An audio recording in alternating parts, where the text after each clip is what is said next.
You can ask my wife. She's like, I've never seen anybody just flow through life like when I went on this path, because I'm just on the right path. You know what I mean? Yep. And I trust in it. I don't question it one bit. Like if the river tells me like we need to move to California or move to Texas, and we move to Texas. And, I've followed that for the last, 30 years. And it's just been crazy how my life has opened up. Yeah. Would you call that intuition?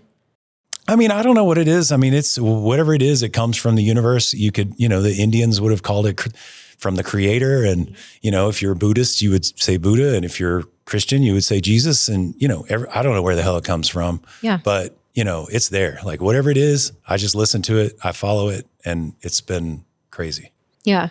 I mean, this is getting deep, I suppose, but I think it's really important. I think that regardless where it comes from, right? Like you just said, it could, whatever that is to you, how do you pay attention to it? Because you've obviously leaned into it. You said it feels natural. You flow with it. If the river says, go to California, you go to California. But how would you tell the thousands of young kids, especially, what does that feel like? What does that look like? When do you know when you're not in flow? Like, have you experienced that? Well, you have to take a minute. I think, these devices that we've thrown into our life are, you have to take a break. You have to go walk in the woods. Yep. You have to take a minute and look around and listen to what, the universe is telling you. And if you just every waking moment that you've got a second if you just go back into another distraction or another place or another world that's in your phone, you're never going to be able to listen to whatever that force is that's talking to you. And, I'm an artist,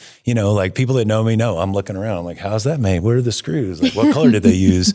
We're just artists are mediums. So I'm a car medium. So I see what people drive. I see what their tastes are. I see what their boots they're wearing. I'm taking in all of these cues all the time. Yeah. So people like me are just kind of we're listening as it is. We're watching, we're listening, we're seeing what the trends are. And so that's really, by nature, we're already like that. Yeah. I really like that. Car medium. I think you need to add that to your business card. I see ways that could make an impact.